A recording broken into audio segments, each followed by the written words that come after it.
Assalamualaikum warahmatullahi wabarakatuh.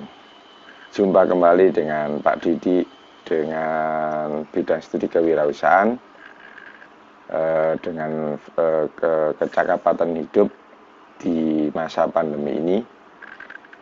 Ingat, kita semua harus tetap jaga protokol kesehatan sebagai ikhtiar kita menghadapi COVID-19.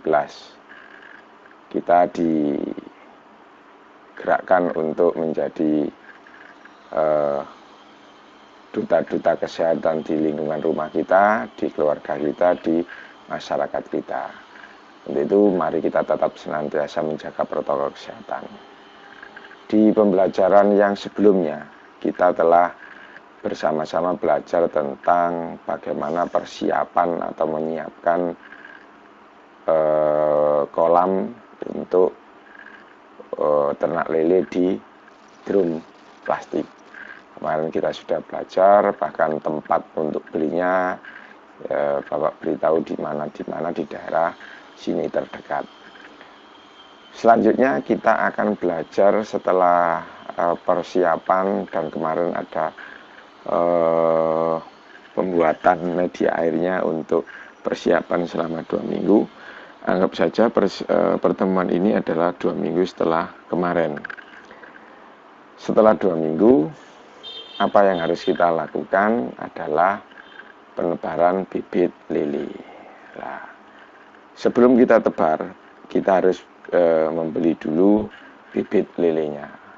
Ketika kita beli, kita harus tahu bagaimana ciri-ciri ikan lele yang baik, bibit lele yang betul-betul sehat, kemudian kondisi fisiknya tidak cacat, gak gerowak, gak luka, atau mungkin ada bintik-bintik putihnya. Kalau sudah ada bintik-bintik putihnya, berarti kemungkinan besar bibit lelemu sudah terkena jamur air. Loh, apa ikan kok jamuran? Ada, betul. Saya pernah mengalami itu karena kondisi atau kualitas air kolam saya yang kurang bagus. Akhirnya saya coba ikan lele berjamur, kemudian ikan patin berjamur, ikan bawal juga bisa berjamur. Nah, sekian banyak percobaan dengan obat kimia, kemudian malah ketemunya dengan obat yang tradisional. Kapan-kapan kita bahas tentang bagaimana cara mengatasi bibit lele atau lele yang jamuran atau ikan yang jamuran. Selain kulitnya tidak berbercak, ikan yang sehat itu juga jalannya dan itu sikilai renang selalu aktif, lincah. Kemudian ukurannya harus sama. Ketika ukuran lele tidak sama, ada yang agak lebih besar, itu akan cenderung mengalahkan yang lainnya dan lebih dominan makannya. Otomatis nanti besarnya tidak akan sama. Bahkan bisa terjadi kanibalisme. Setelah kolam siap, bibit lele siap, hal selanjutnya adalah penebaran benih. Penebaran benih itu tidak syukur dimasukkan begitu saja, tapi ada hal-hal yang perlu diperhatikan bagi orang yang mau menebarkan benih, yang sangat penting bagi saya. Setelah sekian kali percobaan, ternyata bibit lele itu tidak langsung dimasukkan ke kolam. Bagaimana caranya?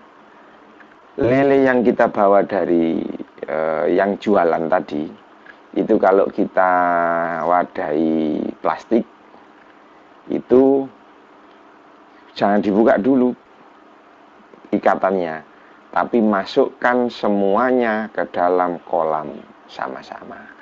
Kalau membawanya pakai jerigen, masukkan sama-sama jerigennya, jangan langsung dituang. Kalau plastik, biarkan selama 15 menit paling lama, bisa. Paling sedikit 10 menit. Kalau pakai jerigen, pakai ember, bisa dibiarkan di dalam kolamnya itu sekitar 30 menit. Tujuannya apa kok dibiarkan? tujuannya suhu yang ada di plastik tempat ikan bibit tadi kita beli atau ember yang kita bawa dari tukang yang membawa ikan tadi itu biar sama karena suhunya berbeda. Kalau langsung sampean masukkan, ikannya akan stres dan mati.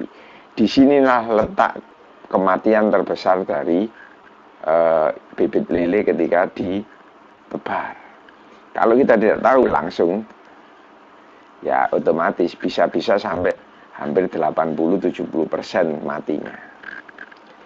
Hal-hal yang kedua yang perlu diperhatikan, setelah ikan itu ditaruh, ya, setelah ditaruh, kemudian setelah mencapai suhu yang normal sama, ya, caranya melepasnya bagaimana? Disok begitu, jangan. Tapi pelan-pelan, biarkan air kolam masuk ke dalam wadah yang ada di bibit. Kalau plastik, ya plastiknya biar masuk dulu. Kalau sudah agak sama lagi, sudah masuk airnya, biarkan ikan itu keluar dengan sendirinya dari wadah itu ke kolam. Jangan disok, stres, mati, gigit jari. Ada Pak murah, jangan begitu. Ini adalah proses, kalau dianggap murah ya murah memang. Tapi kalau kita terus seperti itu, namanya kita tidak punya keberhasilan. Berarti kita itu ternaknya gagal. Nah, setelah ikan berenang di kolam, apa hal yang harus kita lakukan? Yang kedua itu adalah pemberian pakan. Pemberian pakan ini bagian kedua yang sangat penting ketika setelah tebar. Ketika lele itu kita lepas, apa yang harus kita lakukan? Biarkan lelenya selama 3 hari minimal. Tapi kalau ada persiapan air yang tadi, pemupukan, berarti kan ada biotanya. Biarkan sampai bisa jadi 2 minggu. Kalau dirasa ingin cepat lebih besar ya minimal 3 hari itu tadilah. 3 hari, 3 malam, setelah tidak dikasih makan, baru hari keempatnya kita beri makan. Loh Pak, kok tidak dikasih makan? Ini menghindarkan stres. Sama. Kalau sampean kasih makan, ini kecenderungannya akan cepat mati. Karena lele belum beradaptasi betul. Makanya ada proses pemupukan untuk menumbuhkan biota-biota air atau apa jentik-jentik, entah itu nyamuk, entah itu apa namanya kutu air dan macam-macamnya dari hasil pemupukan kompos tadi. Itu cara yang paling utama dalam hal penebaran benih. Kalau sudah 2 ini dilakukan, insya Allah kematian bibit lele itu sangat berkurang atau jauh sekali dari kematian. Mungkin hanya 1, 2, sampai 3 ekor lah yang mati. Itu persentasenya sangat kecil, bahkan bisa dikatakan berhasil. Nah, inilah cara bagaimana proses penebaran benih dengan hati-hati, ikhtiar seperti itu, insya Allah mengurangi kematian. Nah, berikutnya setelah materi ini selesai adalah pengisian. Nah, ini untuk apa namanya? Prosentase pengisian. Kalau kolam drum itu ukuran penuh airnya 200 liter, dipotong kotak kemarin itu dengan kapasitas sekitar tidak jadi 100, jadi 200, katakan 20%-nya hilang, tinggal 180. 180 berarti kalau pada tebar bisa dikasih ikan 180 ekor. Tapi lebih aman gunakan ikannya 100 saja. Kalau 180 bisa, tapi menggunakan sistem bioflok. Itu ada cara tersendiri dengan cara sistem pada tebar yang resiko kematiannya kecil. Tapi kalau biasa-biasa seperti ini, resiko kematian pada tebar itu sangat tinggi. Makanya kita lebih cari amannya saja. Kembali lagi ke manajemen panennya. Kalau kita kepingin panen tiap hari, yang harus kita siapkan adalah berapa hari yang kita ingin panen. Kalau 1 minggu sekali ya berapa? Dikalikan 2 bulan 2,5 bulan atau 3 bulan. Taruhlah 3 bulan. Kalau kita tiap 1 minggu kepingin panen sekali 1 drum, berarti kita harus siapkan 1 bulan, berarti 4 ya, 4 kali penebaran setiap 1 minggu sekali dikalikan 3, 4 kali 3 12 drum, ditambah dengan 23 drum yang kosong untuk proses penyeritan.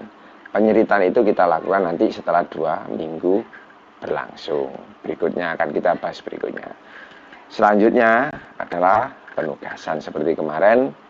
Jadi setiap kali materi kita ada penugasan, bisa dikerjakan di Moodle sekalian. Jadi soal ini bisa langsung dikerjakan di Moodle biar gampang penilaiannya. Untuk penugasan selanjutnya dalam materi penebaran benih ini, tadi kita sudah jelaskan bagaimana langkah-langkah atau cara dalam penebaran benih ikan khususnya lele agar terhindar dari resiko kematian yang sangat tinggi, yaitu dengan langkah-langkah atau cara. Sebutkan 2 langkah tersebut. Ya, 1 begini tadi, yang kedua prosesnya seperti ini. Ditulis langsung saja di Moodle-nya sekalian. Sampai di sini, semoga bermanfaat. Semua bisa jadi pengusaha. Tetap semangat, tetap jaga protokol kesehatan. Selalu berdoa. Jangan lupa infak sedekahnya ditambah. Mengakhiri pertemuan kali ini, mari kita tutup dengan doa. Allahumma inni astaudiuka ma'alam tanihi fardudu ilayya indah hajati ilaihi waladun sinihi ya rabbal alamin. Sampai berjumpa kembali. Jaga imunitas tubuh. Assalamualaikum warahmatullahi wabarakatuh.